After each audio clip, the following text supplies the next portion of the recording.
If you are a fan of softball, you are going to love the Fastpitch TV show. From softballjunk.com, we're bringing you more softball than anyone on the planet. Sit back and get ready. Here's the Fastpitch TV show.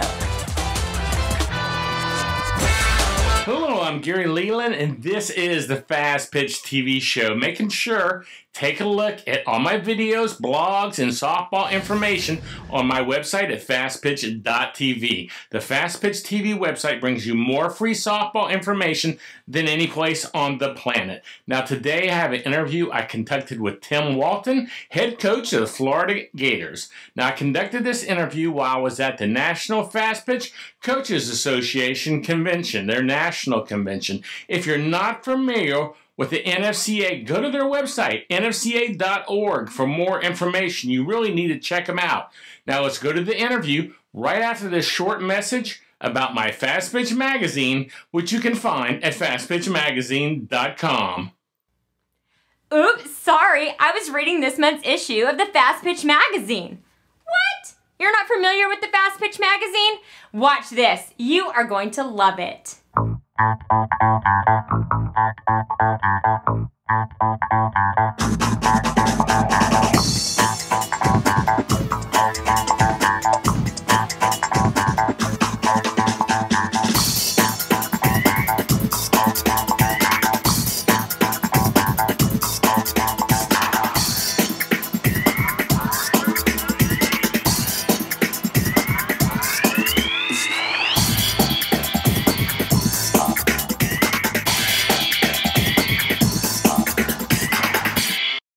Looks great, right? Want to find more about the #1 coaching tool on the internet? Go to fastpitchmagazine.com today. Tim, thank you for joining me. It's an honor to have you on the show. This is a pretty exciting time out here at NFCA. I want to go back, though, and start this interview. How did you get into softball, actually? Well, it's kind of an interesting road and path. I was coaching baseball at Oral Roberts University in Tulsa. I was the volunteer assistant coach there. I spent 2 seasons there and had a phone call from Patty Gass, who was at Oklahoma, had a job open up in the middle of the year in January, and interviewed for the job, and she hired me. I never knew you worked with her. Yeah. I spent 4 seasons with her at Oklahoma. Great time. I had just come out of pro ball and went and coached baseball at Oral Roberts, and then had an opportunity to go down there, and she was my first real paid job. Well, that's pretty interesting, and a great person to work for, too. She taught me a ton. You know, I'd never even really, I'd never coached softball, really hadn't had a whole lot of dealings with the sport in general at all, and really having somebody like that who's very, very good, very meticulous with a lot of things that she does, very knowledgeable about the game, taught me a ton. Also, confirmed a lot of the things fundamentally that I had already learned as a baseball player to be able to translate that to a softball athlete. And so, where'd you move from there? Spent so really it was 4 seasons, 3.5 years at Oklahoma. We won 1 national championship and 3 total College World Series appearances, and then I got my first head coaching job opportunity out of that in 2003 at Wichita State.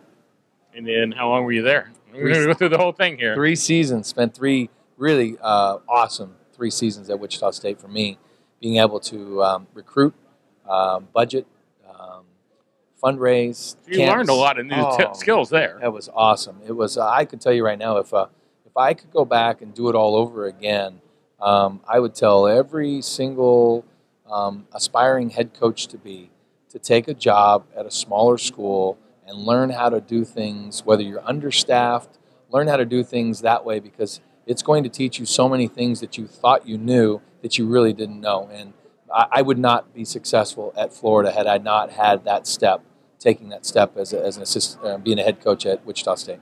Okay, and then did you go from there to Florida? Yeah, so I had been coaching softball. It was my 7th season total, 4 as an assistant, 3 as a head coach. And then I was hired at the University of Florida in 2005 to start, the 2006 season. This now is my 10th season. And so, and this year just went by was the World Series championship. We've been there several times, but Actually, you won it this year, so that was kind of cool. Can you kind of tell us what that experience was like? Yeah, I've won a national championship as a player at Oklahoma, won a national championship as an assistant coach, and then to win a national championship as the head coach is almost the icing on the cake, so to speak, because I've been able to do it at every step, and it was so satisfying to go to the College World Series. I basically have taken a program like Florida, who has a history of greatness in all sports, men and women, and to be able to win the school's first national championship of softball was an experience that's undescribable. I can't even tell you how it feels, because it's a work in progress feeling all the time. Y'all did a great job, too, during the game. I mean, y'all had a great series. That wasn't close to me. It was like from the beginning, you guys looked like you were going to take everything. That was my thoughts. Did you feel really great going into that series? You know what? It's funny when you take on a tournament like that. It is really a tournament. You got to go in and you got to establish yourself. From the first inning, we came out so confident and just really performed at a high level that after the first game, I knew we had something special going on. And that's not a cliche there. That's it. It really felt like there was something different about our team that we took to the World Series. It was the sixth team that I've taken as a head coach to the World Series, and it was the first team that I felt like we were prepared for every single thing that we needed to be prepared for. Not only were we prepared for potentially a bunt or this or that, but we were prepared for all of the emotions that go into the game. I felt like we were seasoned, and really we even had our kids practice learning how to dogpile so they can make sure that was performed well. And I thought it was kind of funny when we were talking about that, but we were going through it every time they got off the bus. Hey, let's work on your moves, practice your dogpile, and the kids really embraced that. It was something kind of funny to see them just talk about what they're going to do when they win the school's first national championship. It's kind of funny being with the press over there in their press pit. When that game's over, everybody's wanting to get a shot of that dog pile, and they're all holding everybody back so ESPN gets the view. Yeah. And here's this great one that's been rehearsed, and we missed out on. You can rehearse, you can talk about it, but to go through the joy of actually being on top of or on bottom of a dog pile is something that you can practice it all you want. It's one of those feelings that'll never go away. I was at the top of our dog pile in 1994, and I can tell you that it's not only it's a picture, but it's a memory that stays inside you, and that's what it was. It was a great, wonderful experience to watch I sat back and watched. I had an opportunity with my coaches, a 5-second hugging opportunity with them, but I watched every move that our players made, and I saw the tears, I saw the excitement. It was really cool. Well, let me ask you another couple of questions. This one is one I want to know. In your conference, y'all have to wear catcher's caps or helmets, coach pitch. How does that affect you? Is it hot? Do you hate them? Do you care for it? Does it not matter one way or another? What's your opinion on that? Yeah, so a few years ago, for some reason, the SEC and the athletic directors decided to vote that we were going to wear a helmet like the baseball team wears, like a Major League Baseball, all the way down to the minor league systems wear. So what we ended up, the league voted that in, and every school except for Florida has allowed all the other coaches to sign a waiver of limited liability. So all the schools are supposed to wear helmets, but they're afforded the opportunity to get out of it. So I'm the only school. Joe Evans wears one because she was hit, when she earlier in her career. That's for a different reason. Correct. And but for me, Jeremy says that I want you to be able to go home to your family, and I want to protect you. So here's what you're going to do. So I hate it, to be honest with you, but I can tell you that it is kind of cool. We've designed our helmets now to match all of our hats, so they do have a cool look to them. I decided we're gonna get these things to look really cool. We have a professional company that airbrushes them and makes them look just like our hats. But they are hot. They are very hot at times. It's just like anything else. You have to accessorize them, so you have to make sure that everything matches. It's a little frustrating at times, but I understand his point, and it is a rule, and we continue to do it. Okay, that was just something I was curious because I thought they were hot. Yeah. I was like, that's got to be, especially in Oklahoma City. Especially in Gainesville, Florida in May. It's really hot. I didn't know everybody else had signed a waiver. I didn't know they allowed that. Correct. So, yep. Okay, so is there any great tip that you can give newer coaches that are inspiring to play softball? Maybe they're never going to reach the plateau you've reached, but something you say, hey, here's something I can tell you from my years playing and coaching that's just something that's going to help out that new coach. Well, I think one of the things I mentioned already was the fact that, every assistant coach wants to be a head coach. Not every, but majority of. And I think that there is a maturing process that you need to go through. whether it's being an assistant coach at a smaller school to then being an assistant coach at maybe more of a BCS or a major Division I school. From there, being an assistant coach at a smaller school, or even being being a head coach at a smaller school, or maybe moving up the ladder a little bit. I think the progress, if you can go about the patience of it, going through those steps is very important. You just don't have all the answers until you've been through it a lot of different directions, and I think having time like that, it's important. Be patient. The other part would be, sometimes also be careful what you wish for. Some people in times have really wanted, I wish we have this, I wish we have that. And softball coaches across the country are now losing their jobs because they have asked themselves, they want more financial resources, or they want more bigger stadiums and things. So you gotta be careful what you wish for. But then in the same sense, the opportunities that are afforded softball coaches now are so much greater than they ever have been. And for that, we're thankful to all the administrations that have invested in softball and invested in our student athletes.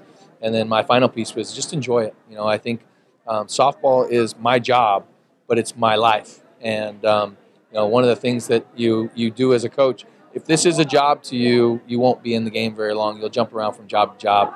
You have to enjoy it. Softball is a lifestyle, and it is what it is. I think that applies to a lot of things in life, though. I agree, and especially coaches, because coaches are, we're educators. We really are educators in some fashion. We are some kids' only family. For other kids, we're their extended family. So for that, it becomes a lifestyle. I am who I am because of the people that I have around me. I want to ask you one last question. I'll end it. I just thought of this. Whenever I go to see you guys at the College World Series, I always see these two guys with alligator heads on top of their heads. Makes me think, how important is your fan base? Because you seem to have a great fan base that comes all the way to the College World Series. You know what? We have been very fortunate for that. I'm so excited about the people that we have that support our program.